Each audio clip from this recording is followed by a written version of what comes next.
Mesdames, messieurs, ça s'est passé hier. Vous savez, moi j'ai souvent pour habitude, après l'émission qui se termine à 14h, d'aller grignoter dans un petit bistrot parisien ou sur une terrasse. Hier, il y avait un petit rayon de soleil à Paris. C'était très agréable et je suis allé sur une terrasse me faire ma petite salade de poulet en lisant la presse. Enfin, le bonheur, quoi. Et puis, une dame est venue vers moi, visiblement extrêmement émue, bouleversée, pas par moi d'ailleurs. Elle m'a dit, monsieur, puis-je vous importuner quelques instants? J'ai dit oui. Et j'ai parlé avec elle pendant quelques minutes. Elle m'a simplement dit, je suis médecin, je travaille dans un hôpital parisien public. Je suis juive, française, et pour la première fois de ma vie, je suis en train de songer à quitter la France pour aller en Israël. Et je lui dis, est-ce que c'est bien sérieux, madame? Est-ce que c'est bien sérieux? Et elle m'a dit oui, que sa décision était prise, qu'elle en avait parlé avec son mari, avec ses enfants. Et c'est pas la première fois que j'entends parler de ça. J'ai même consacré une émission à ce sujet, mais j'ai quand même vu dans la presse cette semaine que juste cette semaine, 400 juifs français s'étaient installés en Israël. 400. Et je me suis dit, pour quitter la France et aller s'installer dans un pays en guerre, quand même, nous avons des images tous les jours d'Israël où on voit des sirènes, enfin on les entend plutôt, et on voit des gens courir vers des abris, etc. C'est pas non plus une vie de tout repos. Je veux dire, pour que ces gens quittent la République française pour partir là-bas en Israël, et cette femme, c'est très intéressant, petit détail important, cette femme n'était pas religieuse, elle était française, juive, mais pour autant, elle n'était pas extrêmement croyante, m'a-t-elle dit. Et donc, j'ai décidé de consacrer cette émission à ce sujet. Voilà. RMC, 13h-14h, c'est Carrément Brunet, Éric Brunet. Citoyennes, bonjour. Alors, parmi les événements que cette dame avait mentionnés, parmi les événements qui l'avaient touché, il y en avait un qui, semble-t-il, l'avait ému en particulier. Vous savez, c'était au moment de la manifestation non autorisée à Paris en faveur des Palestiniens. À un moment donné, des casseurs, alors en marge de la manifestation, des casseurs ont attaqué cet hôpital parisien qui s'appelle l'hôpital Lariboisière. Et ils criaient Allah Akbar, semble-t-il. J'ai lu ça dans la presse d'ailleurs. Ça a manifestement été confirmé par certains journalistes. En tout cas, selon elle, ils criaient Allah Akbar dans la réception de l'hôpital. Des vigiles de l'hôpital ont été obligés de battre en retraite. Un vieux monsieur s'est interposé, a dit mais vous êtes complètement frappé ou quoi? Ici c'est un hôpital. Là un type a dit mais pas du tout, c'est pas un hôpital, c'est un hôpital sioniste. Il y a plein de médecins juifs, etc. Et ça a provoqué un certain émoi. Voilà une petite histoire que m'a raconté cette dame. Alors y a-t-il autour de cela de l'exagération? Y a-t-il autour de cela beaucoup trop de passion? Moi, j'ai très envie aujourd'hui qu'on creuse ce sujet ensemble. Et mesdames, messieurs, si vous êtes français juifs, si vous trouvez tout cela exagéré, dites-le moi au 32-16, appelez-moi. Si vous trouvez que tout cela fait sens et si vous songez vous-même à partir, appelez-moi. Je vais commencer l'émission dans quelques instants avec une journaliste, Irène Inchospé, qui est journaliste au quotidien L'Opinion et qui a fait une grande enquête sur la tentation du grand départ pour les Juifs de France. Elle nous donnera des chiffres. Camille, bonjour. Bonjour Eric, bonjour à toutes et à tous. Tu comprends les Juifs de France qui souhaitent quitter le pays? Alors on vous pose cette question, est-ce que vous aussi vous comprenez comme Eric les Juifs de France qui décident de quitter la France, qui font leur alia? Eh bien vous allez voter sur rmc.fr pour nous donner votre avis et vous votez aussi par SMS au 6 10 71. Vous envoyez oui si vous êtes d'accord avec Eric, non pour pas d'accord. Moi je pense, Camille, mais c'est très personnel encore une fois, je le dis avec beaucoup d'humilité, je pense que quand on est juif de France, il y a eu l'affaire Ilan Halimi. Je crois que l'affaire Ilan Halimi, c'est un peu, comment je pourrais dire, le 11 septembre des juifs de France. Pour moi, il y aura un avant et un après. Et plus rien ne sera comme avant. J'en ai la certitude. Je suis un peu pessimiste, c'est vrai. Je suis pas extrêmement optimiste sur la capacité des communautés à vivre heureuses dans ce pays. Et là, je suis assez pessimiste. C'est vrai, ça m'arrive de temps en temps. Allez, dans un instant, je vous présente mes invités. Je commencerai, on me dit, avec Eva qui a 29 ans et qui veut absolument témoigner de son expérience personnelle dans cette émission. À tout de suite. Soyez le premier à donner votre avis dans Carrément Brunet sur RMC. Appelez le 3216. RMC, 13h-14h, c'est Carrément Brunet. Ce sont deux jeunes frères qui se dirigeaient vers la synagogue. Ils ont été agressés. C'est dans un appartement qui a été séquestré, inanimé. Ici, la majorité pense que l'enlèvement avait un caractère antisémite. Le gouvernement est d'une intransigeance absolue contre les actes antisémites. Les lieux emblématiques de la communauté juive ont été particulièrement visés. Cette épicerie cachère est totalement partie en fumée. Autour du lieu de culte, la communauté juive fait part de son inquiétude. C'est une ville où nos parents sont nés ici, nos grands-parents sont nés ici. On a l'impression qu'on nous pousse dehors, quoi. L'antisémitisme ne doit pas avoir droit de cité. Éric Brunet. Mesdames, messieurs, vous votez sur rmc.fr, c'est gratuit. Pensez-vous comme moi que on peut comprendre que les Juifs de France aient la tentation de quitter le pays. Voilà, j'aimerais connaître votre opinion. Vous avez 1 heure pour voter. Irène Inchospé, bonjour. Bonjour. Vous êtes donc journaliste au quotidien L'Opinion. Vous venez de signer une enquête intitulée Juifs de France, la tentation du grand départ. Mm-hmm. Alors voilà, il y a beaucoup de gens qui sont pas forcément sensibilisés à ce sujet. Qu'est-ce qu'on peut leur dire des Juifs de France? D'abord, les Juifs de France, c'est la 3e communauté juive du monde. Hein. Il y a les Américains, le Canada et les Français. Et ensuite les Français, donc 550 000 personnes. Oui. Et si vous voulez, l'agence juive, qui est une agence qui partout, pas seulement en France, hein, mais qui s'occupe justement du retour ou du départ des Juifs en Israël, estime le nombre de départs à 5 000 pour 2014 contre 3 000 en 2013. Alors évidemment, on peut dire c'est peu, ça fait 1% de la communauté juive. Donc à ce rythme, disent certains, il faudrait quand même un siècle pour qu'il n'y ait plus un Juif en France. Bon, mais si on regarde sur le très long terme, ce qu'on a fait depuis la création de l'État d'Israël en 48, c'est la première fois, il n'y a eu qu'après la guerre des 6 jours, si vous voulez, qu'on avait atteint un tel niveau, et évidemment pour des raisons qu'on imagine bien différentes. Donc oui, il y a une vraie inquiétude, voire une peur des Juifs de France, et il y en a, comme vous le disiez, je crois qu'il y en a beaucoup qui songent à partir. On a une famille qui vit depuis toujours à Sarcelles, elles sont 3 sœurs, elles n'avaient jamais pensé au départ, la plus religieuse d'entre elles est déjà partie en Israël pour trouver un appartement, et les 2 autres songent, elles se disent, bon, pas tout de suite, mais nous, de toute façon, on n'ira pas en Israël, on ira aux États-Unis. Donc, c'est un vrai sujet.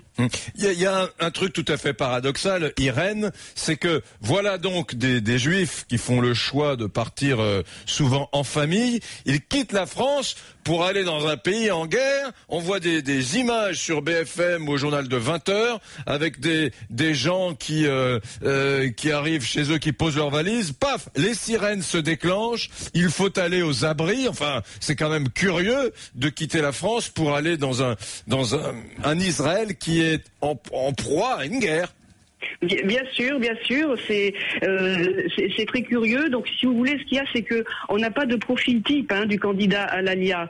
Et c'est vrai que l'ALIA, il faut dire à ceux qui nous écoutent, l'ALIA, c'est le nom en hébreu peut-être de ce retour en Israël. C'est ça. Et ça veut dire en fait élévation. Le terme, ça veut dire élévation.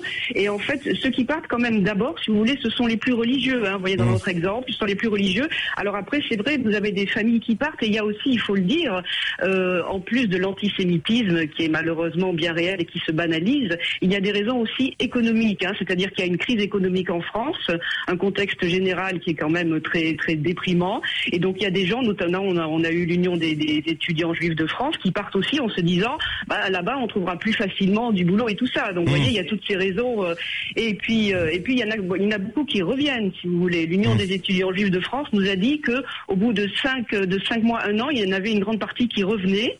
parce que c'était pas facile. Et les familles aussi, il y a quand même un tiers de juifs qui s'en va là en Israël, qui revient parce que les salaires sont beaucoup plus bas et puis que vous avez des systèmes sociaux qui n'ont rien à voir avec les autres. C'est pas facile, comme vous le disiez. Il y a l'insécurité aujourd'hui à cause du conflit, et puis il y a un contexte économique certes qui est porteur, mais avec des garanties quand on est habitué à celle qu'il y a en France, si vous voulez, c'est pas facile. Mais en tout cas, je ne sais pas si vous avez rencontré vous des personnes sur le plan physique, humain, mais moi j'ai été frappé de voir cette femme, et c'est pas la première fois honnêtement que j'en croise, cette femme qui me disait la question pour moi de quitter la France ne s'est jamais posée. On est là depuis des générations, on est archi-français.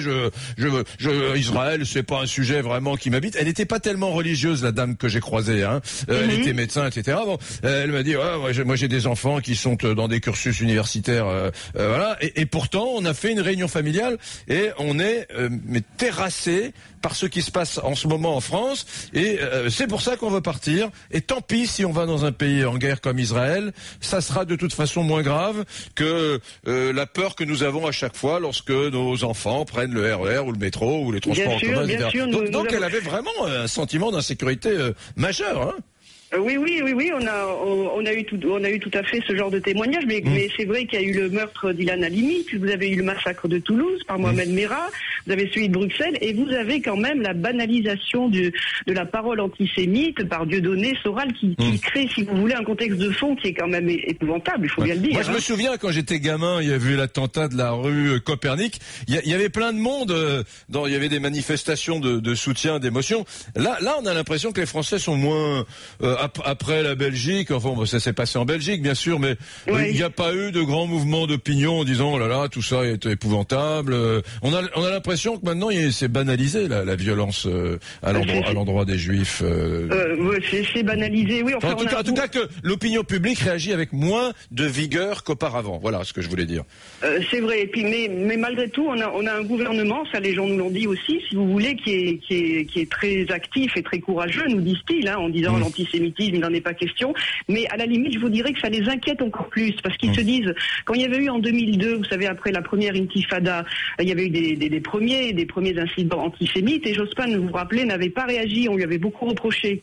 Donc là, les gens se disaient, bah oui, le gouvernement fait rien, mais là, ils se disent, le gouvernement fait tout ce qu'il peut, et il n'empêche pas la lame de fond. Vous voyez ce que je veux dire? Donc pour eux, c'est un motif supplémentaire d'inquiétude, et un motif aussi pour envisager le départ en Israël. C'est un peu paradoxal, mais c'est comme ça. Merci Irène Inchospé. Ceux qui veulent se documenter, ils peuvent lire votre article sur l'opinion.fr. Voilà. Très bien. Juifs de France, la tentation du grand départ. Merci, bonne journée à vous. Merci à vous. Au revoir. Bonne journée, au revoir. Beaucoup d'appels au 32-16. On va prendre Mourad et Eva. Tiens, alors on est un peu dans la caricature parce que je trouve ça toujours un petit peu... Bonjour Mourad. Oui, bonjour Monsieur Brunet. Bonjour. Donc vous êtes, qu'est-ce que vous pensez de mon opinion là, de l'opinion que je défends aujourd'hui, c'est que on peut comprendre que les Juifs de France aient envie de se tirer. Bien sûr qu'on peut comprendre, c'est parfaitement légitime. Maintenant, moi je suis pas tout à fait d'accord parce que je pense que cette minorité qui crée des nuisances et qui crée ces actes antisémites, ça serait une victoire pour eux. De fait de partir, entre guillemets, fuir ce conflit, fuir ces responsabilités-là. Pour moi, je pense que c'est un grand échec de partir. Et déjà vers Israël, c'est curieux d'aller vers Israël. Encore, ça serait vers un pays comme les États-Unis, donc ça serait plus une immigration pour le travail ou pour l'apaisement ou pour un confort. Mais vers Israël, qui est actuellement en guerre et qui peut, dans les années à venir, continuer à se battre dans la zone du Proche-Orient. Je voulais passer un message tout particulier, parce que moi-même, je suis de confession musulmane, qu'il est interdit, en tant que musulman, de nuire à la conviction de quelqu'un ou de nuire à l'identité de quelqu'un. Et ça, je voulais le rappeler à des gens qui ne sont pas du tout instruits en islam, parce que c'est une minorité qui vient dans des manifestations. Moi, je me rappelle avoir manifesté pour la loi Fillon qui n'avait rien à voir pour le bac en 2005-2006. J'avais eu affaire à des casseurs qui parlaient de la guerre en Irak, enfin, qui a des sujets qui n'avaient rien à voir. Donc, c'est des gens, je pense, qui intellectuellement ne sont pas forcément au niveau et qui mélangent un peu tout, qui se servent un peu de ça pour mélanger un peu tout et créer de l'antisémitisme. Donc très important, je voulais passer ce message personnel qu'il est interdit de nuire à une communauté juive ou n'importe laquelle. Et de par l'histoire, les juifs et les musulmans sont très liés, de par l'histoire religieuse et historique traditionnelle de ces peuples. Et la deuxième chose, c'est qu'il ne faut pas se mélanger, il ne faut pas faire l'amalgame Je suis pas d'accord avec vous, monsieur Brunet, quand vous dites que l'antisémitisme c'est banalisé. C'est faux, monsieur. Vous allez dans le 19e aujourd'hui, les Juifs et les Arabes. Dans le 19e arrondissement de Paris. Ils vivent ensemble, il y a du commerce qui se fait depuis des années, ça se passe très très bien, il y a des échanges commerciaux, moi-même j'ai travaillé sur les marchés, donc je sais ce que c'est, ça s'est toujours bien passé. Tant qu'il y a eu du respect. Maintenant, je pense pas que ça s'est banalisé. Qu'est-ce que vous pensez des casseurs à l'hôpital Lariboisière, là, j'en parlais tout à l'heure en début d'émission. Mais ça prouve hôpital sioniste, parce qu'il y avait des médecins juifs, ils sont rentrés dedans. Vous imaginez le truc. Je vais vous dire ce que ça prouve. Ça prouve qu'aujourd'hui, on paye ce qui a été fait il y a 40, 50 ans, c'est-à-dire qu'on a mis à l'écart une population, que ce soit au niveau de l'instruction, au niveau des chances, ou au niveau de l'éducation, au niveau des moyens pour s'instruire et pour créer du respect entre les gens. Aujourd'hui, ces minorités se trouvent à l'écart. Ouais. Et malheureusement, ils ont du mal à s'intégrer. Ils ont du mal. Et quand ils entendent, je pense que là, le gouvernement aussi a fait une très grosse erreur en mettant ça de côté, en mettant ces populations de côté, en leur donnant pas la chance de s'exprimer et la chance d'avoir des imams dignes d'un bon niveau intellectuel pour venir leur passer le message qu'aujourd'hui le racisme et l'antisémitisme est très grave dans la religion musulmane. Et c'est ça le problème. C'est qu'aujourd'hui, le gouvernement donne pas les moyens à la communauté musulmane d'éduquer et de je trouve que le discours antiraciste des politiques, il est niveau zéro. C'est vrai, vous avez raison, c'est toujours des conneries d'une banalité édifiante du genre il faut vivre ensemble, la République c'est des valeurs, mais enfin au bout d'un moment il faut sortir de ce discours des années 60 quoi. Il faut des faits aussi, il faut des actes. Aujourd'hui il faut des actes, il faut mélanger les populations, il faut que les gens puissent se rencontrer sur des plateaux télé, sur des émissions où ils peuvent discuter. Aujourd'hui mais il faut plus, cela dit, il faut plus de gens, Mourad, comme vous, qui sont, moi je plaide pour ça, pour que vous savez, j'ai déjà fait plein d'émissions pour qu'il y ait une grande voix d'un Français musulman ou d'un Français, soyons fous, issu de l'immigration arabe, mais qui n'est pas pour autant musulman, peu importe d'ailleurs, et qui rappelle certaines choses que tout le monde sait, que vous venez de dire, mais qui le rappelle avec vigueur. Parce que ça serait de nature, Mourad, je ne sais pas si vous êtes d'accord, mais à rassurer des gens, parce que dans cette affaire, il y a des faits précis contre certains juifs, mais il y a aussi beaucoup de gens qui sont inquiets, d'une espèce d'inquiétude qui prospère comme ça, et parfois de façon un peu irrationnelle, du fantasme un peu. Cette peur, elle est là, bien sûr qu'elle est là, mais je pense qu'il ne faut pas jeter de l'huile sur le feu, il ne faut pas surenrichir sur ce qui est dit. Ça, maintenant, voilà, si aujourd'hui, je voulais passer un dernier message. Allez-y. Il faut bien faire la différence entre la politique qui est en place en Israël, qui consiste à accentuer le conflit contre Gaza, ça c'est une chose. Et la population juive de France, ça n'a rien à voir. J'adore Mourad, bravo. Mourad, t-shirt Mourad. T-shirt. Merci Mourad. C'est super sympa. Merci monsieur Brunet. Bon courage et j'espère que ça fera avancer les choses et que chacun respectera les populations de chaque. Merci mon cher Mourad. Merci Mourad. 26 ans, qui m'appelait de Côte d'Armor, mesdames, messieurs. Alors dans un instant, avec qui serons-nous? On sera d'abord avec Eva, qui a 29 ans, et qui m'appelle des Hauts-de-Seine et qui, je crois, est juive, qui est allée en Israël. Elle en est revenue. Elle nous dira pourquoi elle a souhaité nous appeler au 32-16. On sera avec Philippe Carsanti, qui est adjoint au maire, de Neuilly, UMP, qui est confronté à des départs assez importants, pas en tant qu'élu de Neuilly, mais parce que c'est un acteur important de la vie de la communauté juive francilienne. Donc à cet égard, il nous parlera de ces nombreux juifs qui partent. Je lui demanderai pourquoi est-ce qu'ils partent, qu'est-ce qu'ils disent quand ils partent. Voilà, que disent-ils quand ils partent? Pour quelles raisons partent-ils? Sont-ils désespérés quand ils partent? Voilà, les questions que je lui poserai. Camille, comment est-ce que ça vote, s'il te plaît? Alors, Eric, toi tu comprends les juifs qui souhaitent quitter la France, et vous qui votez, déjà je tiens à le dire, vous êtes très nombreux à voter sur rmc.fr et par SMS. Vous êtes très nombreux et vous êtes nombreux à être d'accord avec Eric. Pour l'instant, vous êtes 60%, 6 sur 10 à comprendre les juifs français qui décident de quitter la France. À tout de suite. RMC, 13h-14h, c'est Carrément Brunet. Faites comme lui, dites ce que vous pensez. Éric Brunet dans Carrément Brunet sur RMC.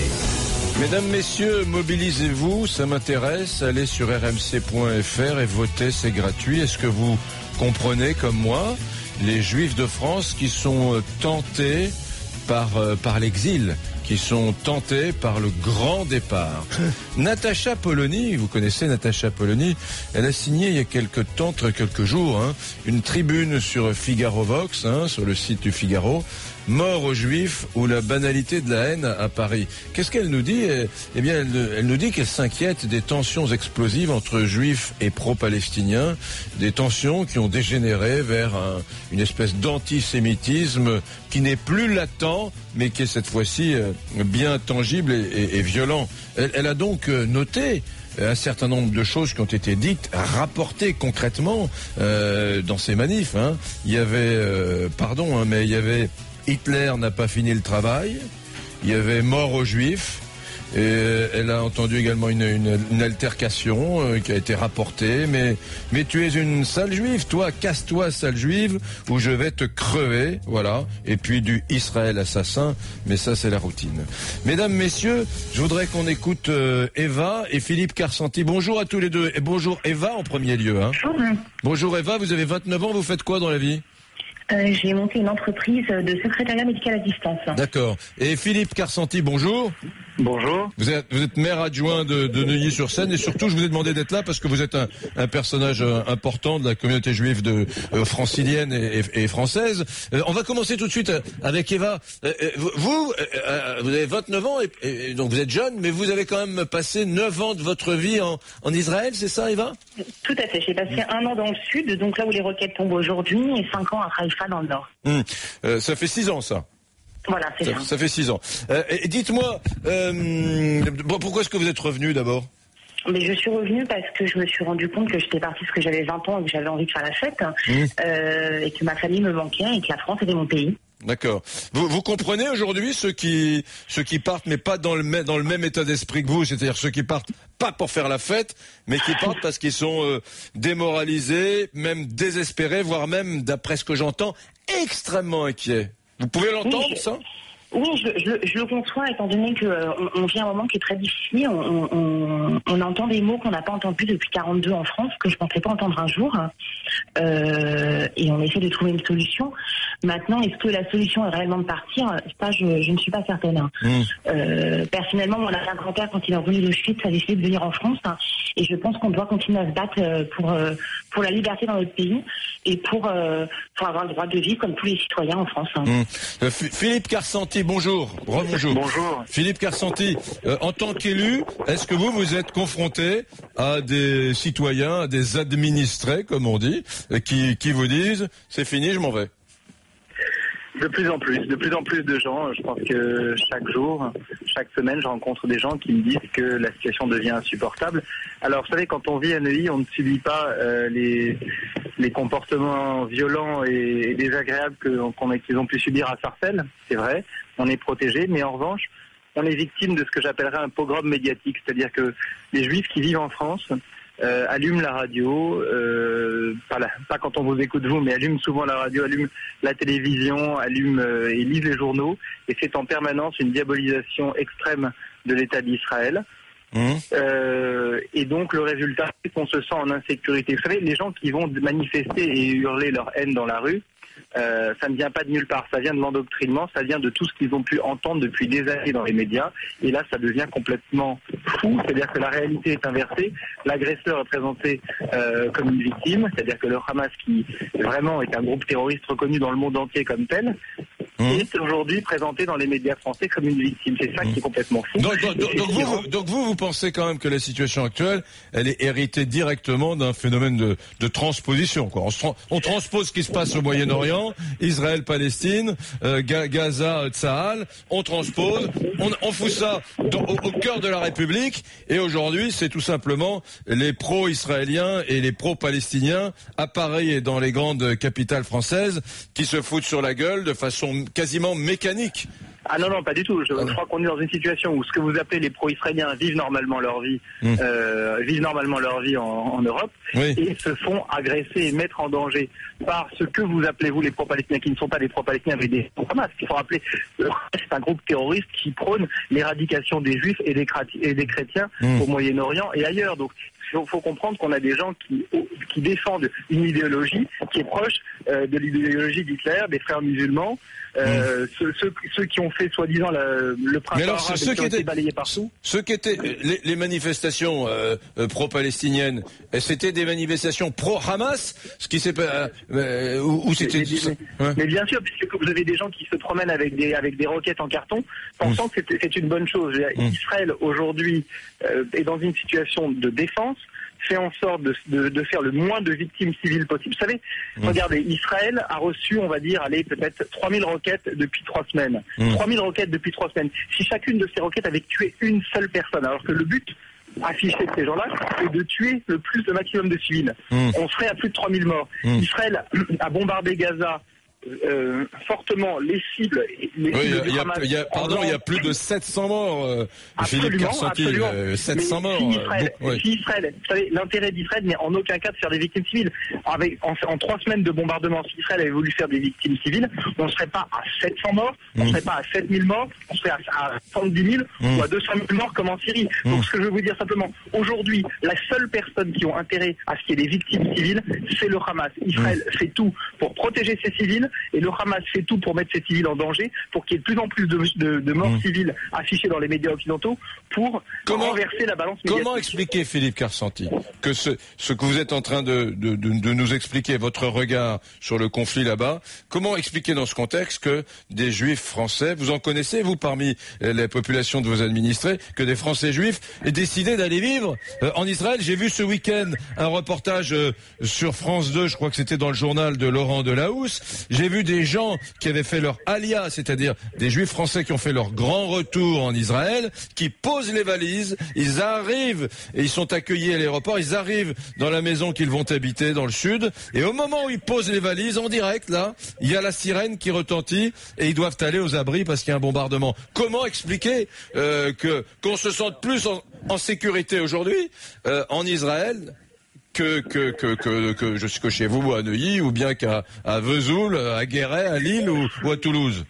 Alors, ça peut paraître paradoxal quand on prend l'image, le moment donné justement, et j'ai vu ce reportage dont vous parlez de Laurent Delahousse, qui est passé au journal de Laurent Delahousse, mais sauf que ce que vous regardez pas, c'est qu'ensuite la vie de ces gens qui vont s'installer en Israël va être beaucoup plus agréable, où ils ne vont plus avoir cet antisémitisme permanent que subissent les Juifs de France. Il faut comprendre que, vous savez, l'antisémitisme, ça n'est pas uniquement la violence, les agressions verbales et tout ça, c'est aussi, comme ce que je disais tout à l'heure, le pogrom médiatique permanent que subissent les Juifs, c'est-à-dire que vous ne pouvez pas allumer une télévision ou une radio pour entendre en permanence des agressions contre les Juifs et savoir qu'à un moment donné, cet endoctrinement a un effet. Regardez ce qui s'est passé avec Ilan Halimi, regardez ce qui s'est passé avec Mohamed Merah, regardez ce qui s'est passé à Bruxelles il y a un peu plus d'un mois. Donc, cet endoctrinement a un impact dans la tête des gens. Et l'insécurité d'un juif qui vit dans un quartier sensible, je peux tout à fait le comprendre, parce qu'il se dit que son voisin, qui lui dit bonjour tous les jours normalement,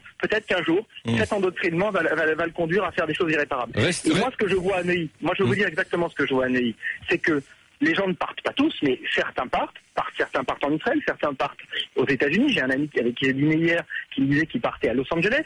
Mais ce que vous avez surtout, c'est que, et là vous allez le voir dans les mois qui vont venir, c'est une forme d'affaissement très violent du marché immobilier, puisque de plus en plus de Juifs de France sont en train de se rendre liquides leurs actifs. C'est-à-dire qu'ils ont compris que la terre de France et la terre d'Europe n'est probablement pas une terre dans laquelle leurs enfants grandiront ou évolueront, et donc ils se disent, écoutez, maintenant on va se rendre mobile, être capable de partir du jour au lendemain. Vous savez, la plupart des Juifs de France aujourd'hui sont des Juifs d'Afrique du Nord.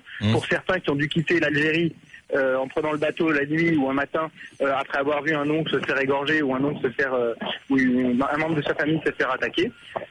Les Juifs n'ont pas envie de revivre ça n'ont pas envie de revivre ça en Europe. On n'en est pas là quand même, Philippe Carsanti. On n'en est pas là. C'est pas 1962 et la guerre d'Algérie.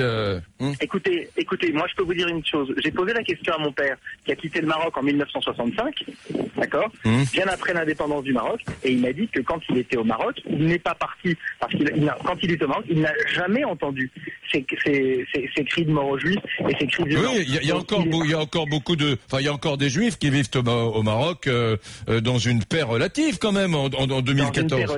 Oui, c'est une paix relative, mais je veux dire, c'est quand même pas l'environnement le plus formidable. Bon, alors attendez. Bon, Philippe Carsanti, une seconde. Je voudrais, très rapidement, qu'on écoute Jonathan Arfi, qui est au téléphone avec nous. Jonathan Arfi, bonjour. Bonjour. Vous êtes vice-président du Conseil représentatif des institutions juives de France. Avant peut-être de rebondir sur ce qu'a dit Carsanti, vous avez la même lecture que moi, de façon assez générale, sur le climat d'inquiétude des juifs français ce climat qui s'est encore détérioré depuis ces dernières semaines et ces derniers mois? Oui, effectivement, il y a une inquiétude au sein de la communauté juive de France qui est généralisée.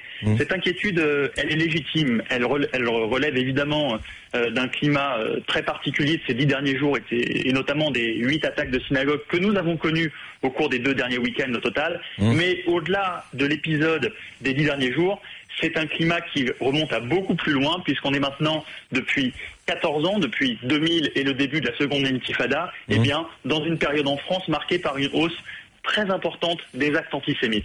Et les actes antisémites sont évidemment les violences dont on parle médiatiquement tous les jours, évidemment, mais ce sont aussi, et j'allais dire surtout, des insultes, des mots ici et là, qui viennent marquer au quotidien le vécu des Juifs de France, notamment dans les quartiers populaires. Moi, j'ai été très surpris. Le point de départ de cette émission, c'est une rencontre hier, donc j'ai été très surpris par la dame que j'ai rencontrée, qui était un médecin. J'ai envie de dire pas religieux, pas tellement religieux. C'est-à-dire que je m'imaginais que le retour en Israël était en général mu par une espèce de volonté religieuse très forte. Et elle, non, elle semblait me dire, vous savez, non, moi et donc ça je me suis dit, tiens, il y a un élément nouveau. Je n'avais pas mesuré qu'il puisse y avoir des juifs pas très enclins à aller à la synagogue qui disent, nous aussi on se barre. Ça m'a semblé assez violent et assez nouveau, Jonathan. Mais vous avez totalement raison de souligner ce phénomène. Vous savez, il y a toujours eu des gens qui faisaient le choix individuel, j'allais dire presque spirituel, d'aller vivre en Israël. Ça s'inscrit dans une vision religieuse pour certains, dans un engagement sioniste politique pour d'autres. C'est, je dirais, un mouvement naturel qui a toujours eu lieu au sein de la communauté juive de France, comme il a lieu d'ailleurs dans toutes les communautés juives, y compris dans des communautés juives qui vivent parfaitement bien, très intégrées dans les sociétés télévisives, comme aux États-Unis par exemple, où il y a aussi un petit peu de juifs qui vont vivre en Israël. Mais le phénomène nouveau que nous constatons depuis quelques années, c'est que il y a également aujourd'hui des gens qui font le choix de partir de France parce qu'ils ne s'y sentent plus bien. Ces personnes-là qui font ce choix-là, elles ne sont pas majoritairement le judaïsme français, bien entendu. On parle de chiffres qui restent à l'échelle du judaïsme français très relatif, 5000 personnes sur une année, tout au plus pour a priori donc pour 2014, ramené à une population juive de 600 000 personnes, c'est moins d'1%. Mais je veux quand même qu'on entende ce signal. Il y a aujourd'hui en France des juifs qui ne se sentent plus bien, dont certains font le choix de partir. Très bien. Moi, ce que je retiens, c'est que quand un juif quitte la France, c'est avant tout un Français qui désespère de la France. Et on s'inscrit dans un phénomène où la société française en elle-même connaît des difficultés. Quand on regarde le nombre de jeunes Français non juifs qui décident d'aller s'installer, par exemple, en Australie, en Angleterre, au Canada, aux États-Unis, on se rend compte qu'il y a quelque chose dans notre société qui ne fonctionne plus. Et quand on est juif, eh bien entendu, on subit la crise économique, comme tout le monde, le malaise social qui pousse beaucoup de Français à partir, comme tout le monde, et en plus, il y a un facteur aggravant qui est le climat antisémite. Merci Jonathan Arfi. Et Eva qui m'a appelé au 32-16. Eva, il y a aussi autre chose. Vous étiez parti en Israël parce que vous aviez envie de faire la fête à l'âge de 20 ans, vous êtes revenu après 5 ou 6 ans. Il y a aussi ceux qui partent simplement parce qu'il se trouve que Israël est devenu, sur le plan économique, un pays d'innovation, de développement technologique, avec des vrais Silicon Valley un peu partout. C'est-à-dire que l'Israël de 2014, c'est plus celui d'il y a 10 ans sur le plan économique, Eva. Non, tout à fait. Il y a différentes choses. Il y a des gens qui partent parce qu'ils vivent l'antisémitisme au jour le jour, et puis il y a des gens qui partent par choix. Moi, quand je suis partie, c'était par choix, parce que j'avais envie de vivre dans ce pays, parce que c'était un pays qui m'attirait. Je voudrais juste dire deux choses. Tout à l'heure, vous avez demandé pourquoi on se sentait plus en sécurité en Israël qu'en France. Il y a une chose qu'on a en Israël que nous n'avons pas en France. On sait que même moment un temps de guerre, le pays va être derrière nous et que le gouvernement va être derrière nous. Derrière les Israéliens, peu importe leur couleur et peu importe leurs origines. C'est la première chose. La seconde chose que je voudrais dire à M. Garfanti, là où je ne suis pas d'accord avec lui, tous les juifs n'habitent pas Neuilly et on rentre dans la stigmatisation. Il y a des juifs qui habitent Sarcelles, il y a des juifs qui habitent Barbès. Et c'est pour ces gens-là que je suis inquiète aujourd'hui. Il faut sortir un peu des quartiers chics de Paris ou des quartiers chics de province pour se rendre compte de ce qui se passe réellement. La manifestation d'hier, dont les journalistes nous ont dit qu'il n'y avait pas eu d'acte grave, il n'y avait pas eu d'acte grave, il n'y a pas eu de casseurs, mais il y a eu des caricatures antisémites. Je ne parle pas des drapeaux du djihad, je parle des caricatures des juifs, comme il y avait pendant la Seconde Guerre mondiale. Vous voulez dire des caricatures, des dessins avec des juifs avec des gros nez, c'est ce que vous voulez dire? Oui, tout à fait. Et là, on n'est pas sur le conflit israélo-palestinien. C'est ça que je reproche.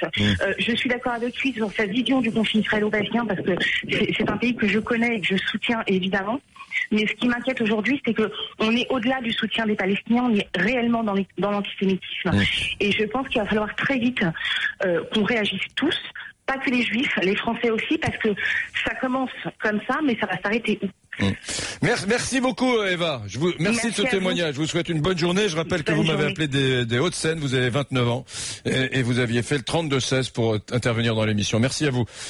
Dans un instant, ça va reprendre parce que j'ai d'autres invités à vous présenter. Mais Camille, j'aimerais que tu me fasses à 13h48, que tu me fasses un point sur les votes. Il y a beaucoup de gens qui votent. Ouais. Est-ce qu'ils sont comme moi, ceux qui votent? Est-ce qu'ils comprennent qu'aujourd'hui, en 2014, il y a des Juifs qui sont mal à l'aise? Est-ce qu'ils sont en empathie avec ceux qui disent je me tire parce que je me sens plus bien, ou est-ce qu'au contraire, la majorité de ceux qui votent disent bah non, c'est pas acceptable, on peut pas se tirer du pays comme ça. Bah non, justement, la majorité de ceux qui votent sont plutôt en empathie, ils sont plutôt d'accord avec toi, Eric. Vous êtes pour l'instant 64% à voter carrément d'accord et donc à comprendre les Juifs qui souhaitent quitter la France. Vous avez jusqu'à 14h pour voter sur rmc.fr. 64% va être carrément d'accord. Allez-y, votez aussi par SMS, c'est très simple. Oui ou non au 610 71. Voilà, ou carrément d'accord, carrément pas d'accord sur rmc.fr. À tout de suite. RMC, carrément Brunet. Camille, que peux-tu me dire des messages que tu reçois? Alors, je vais d'abord lire un message de paix et d'amour de Karim qui nous dit: je me présente, Karim, 31 ans, ingénieur spécialisé en textile technique et particulièrement en textile pour la protection balistique. Je travaille avec des juifs marocains. Textile pour la protection balistique. Ouais. Mec, ça c'est une activité dont j'ignorais tout. Il y a donc en France, mesdames, messieurs, il y a des ingénieurs dans les textiles pour la protection balistique. Voilà. Voilà, c'est le cas de Karim. Et Karim nous dit: je travaille avec des juifs marocains, avec des juifs d'Israël entre autres, et je n'ai jamais eu de problème lié à la religion. Nos histoires sont effectivement très liées et très similaires, de même qu'avec les chrétiens. Les musulmans qui ont un minimum d'éducation religieuse et civile sont unanimes pour dire que nous sommes, si ce n'est des frères, mais des cousins avec les juifs. Nous respectons leur religion et leur histoire, nous dit Karim. Il faut que ça continue comme ça. Moi je l'aime, Karim, dis donc. Karim, je t'aime. Je t'aime. Non mais parce que j'aime entendre des témoignages. Non mais comme ça, intelligent. Voilà. Moi tu sais quoi? Je suis amoureux de l'intelligence. Le seul racisme que je professe, c'est le racisme de la connerie. Je suis raciste anti-con. Et crois-moi, des cons, il y en a partout, hein. Dans toutes les religions, dans toutes les sociologies, dans tous les pays, dans toutes les races, dans tout partout. Donc vive Karim. Bon, Thierry lui nous dit: les Juifs ont raison de partir car notre pays a beaucoup changé depuis 1981. Pour cela, il suffit de regarder les photos de classe de nos enfants. Amusez-vous à les comparer avec celles de votre époque. Notre pays nous échappe. Les Juifs ont au moins la chance d'avoir un pays à eux pour les recevoir à bras ouverts et qui mettra tout en œuvre pour les protéger. Oui, mais enfin, tu vois, c'est un message à la limite du racisme. Notre pays, les photos de classe ont plus la même... enfin, franchement, bon, on n'en est plus là. On n'en est plus, à mon avis, on n'en est plus à cette nostalgie-là. Pareil. Appelez RMC au 32-16, 34 centimes la minute, plus coût éventuel selon opérateur. Faites comme Eric Brunet, dites ce que vous pensez. RMC, 13h-14h, c'est carrément Brunet, Eric Brunet. Je comprends les Juifs de France qui souhaitent quitter le pays. Vous votez d'accord ou pas d'accord sur rmc.fr. Bonjour mon cher Sam. Bonjour Eric, comment ça va? Très bien, et vous êtes comédien, hein? Oui, je suis comédien. Bon alors je suis obligé de vous demander, c'est l'émission, vous êtes juif, Sam ou pas? Ça fait un peu bizarre de commencer l'interview. Oui, j'ai envie de vous dire, je pense qu'on va dire malheureusement, mais évidemment malheureusement entre guillemets. Pour répondre à la question que vous avez posée, Eric, moi, dimanche pour la première fois, j'ai eu envie de partir. Je suis pas religieux. La dernière fois que j'ai été en Israël, c'était quand j'avais 16 ans. J'ai 43 ans, donc c'est pas franchement le pays vers lequel j'ai envie d'aller directement. Mais j'ai surtout commencé à me sentir mal à l'aise en France. Comme s'il y avait quelque chose de latent qui était en train de se préparer depuis un petit moment.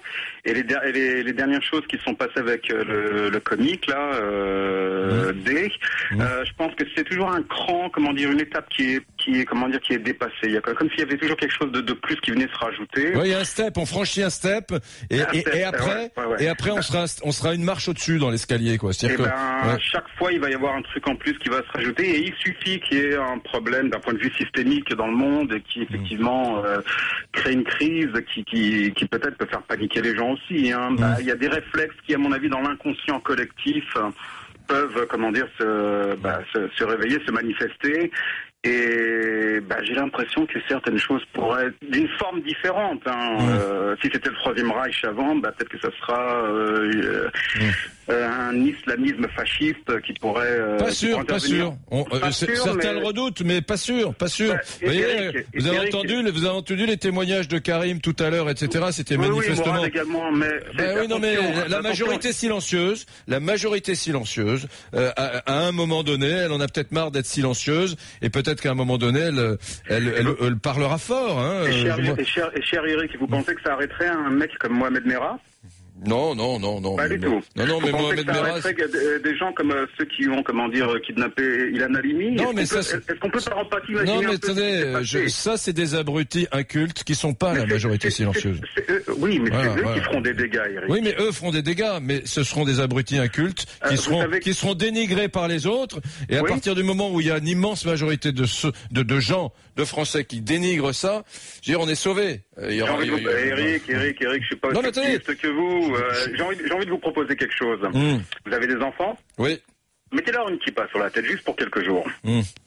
Voilà, juste pour vous mettre à la place de quelqu'un qui serait habillé de façon très reconnaissable, avec une kippa, peut-être une physionomie, la dame que j'ai rencontrée hier dans mon bistrot m'a dit, ça fait longtemps que j'ai eu cette envie, c'est de faire descendre les Champs-Élysées à un enfant avec une kippa sur la tête et d'avoir un huissier derrière qui fait des constats d'huissier sur 10 minutes. Elle m'a dit 10 minutes. 10 minutes. Je vis dans le 19e depuis plus de 30 ans.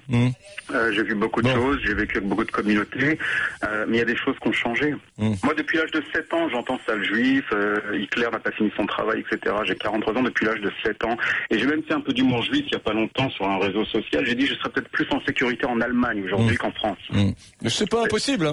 Attendez, je voudrais qu'on écoute, restez.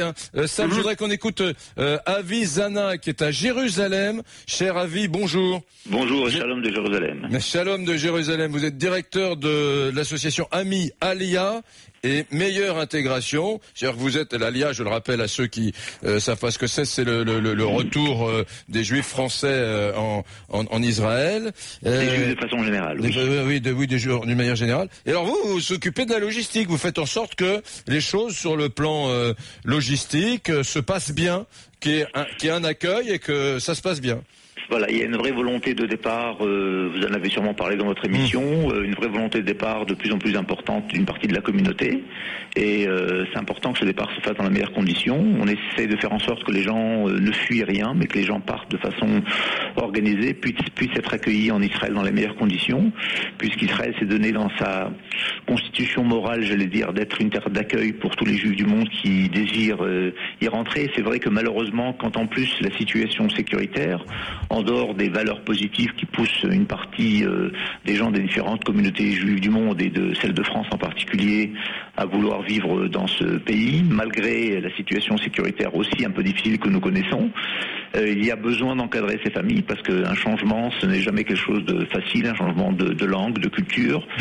Voilà, est-ce que nous, évidemment, nous regrettons, c'est malheureusement ce climat détestable qu'il y a en France aujourd'hui. Donc on a souvent tendance à faire un amalgame direct entre ce qui se passe et la volonté des gens de partir. Nous estimons Notre regard est un peu différent. Nous pensons que les gens ont d'abord la volonté de partir et qu'ensuite, effectivement, ce qui se passe en ce moment fait que les délais se raccourcissent et les gens qui avaient un projet à plus ou moins long terme le raccourcissent. Le raccourcissent et viennent plus vite. Avisana, 4-5 questions ultra rapides. 1, donc vous avez observé, vous aussi j'imagine, une arrivée plus massive de juifs français en Israël. Certainement, sans aucun doute, on ne parle plus d'Alia, on fait son Alia. Oui, on n'en parle plus, on l'a fait. Deuxième chose, est-ce que vous avez observé que la sociologie avait changé? C'est-à-dire que moi j'évoquais le cas de juifs qui n'étaient pas très religieux et qui pour autant allaient en Israël. Eric, vous êtes un bon sociologue de la communauté. Effectivement, ce qui se passe ces dernières années, c'est que tout le monde se sent touché. Ce n'est plus seulement les gens qui sont autour de la synagogue. Vous en avez parlé un peu dans votre émission. Dieudonné et d'autres phénomènes ont touché des juifs qui étaient déjà éloignés de la communauté. Et c'est grave, ça veut dire que même les gens qui ont fait un travail, j'allais dire, très important de rapprochement, d'intégration dans la société française, en se détachant un petit peu de leur communauté d'origine, eux-mêmes se sentent aujourd'hui menacés en France. Et ça, c'était une étape supplémentaire dans ce danger qui a l'air de se développer en France, en tout cas. Merci beaucoup, Avisana. Dernière question. Est-ce que vous, à l'AMI, l'association pour une meilleure intégration, l'ALIA pour une meilleure, est-ce qu'il y a d'autres pays européens où les Juifs sont dans une détresse comparable à la nôtre? Non, on peut pas comparer. Si on parle un petit peu de la Belgique, j'allais dire dans des termes normaux. Donc vous êtes simplement en train de me dire gentiment que c'est en France que la situation des Juifs en Europe est la plus préoccupante aujourd'hui. Vraiment, je le regrette. Oui. Ah oui. Bon, c'est une information. Avisana, bonne journée, merci beaucoup. Merci, au revoir. Au revoir. C'est en France que la situation des Juifs est la plus préoccupante en Europe. Et on va dire, ça c'est encore une bonne nouvelle de ce doux pays de France. Dans la série Tout va mal, je voudrais les Juifs français. C'est terrible qu'ils me disent que non, dans les autres pays, non, ça va. Il n'y a qu'en France que... Bon, Camille, le résultat, s'il te plaît. Alors, finalement, vous êtes quand même 65% à être d'accord avec toi, Eric, et à comprendre, comme toi, les Juifs de France qui souhaitent quitter le pays. Merci, Camille. À demain. Revenez quand vous voulez. Nous vous recevrons avec plaisir. Au revoir. RMC, Carrément Brunet.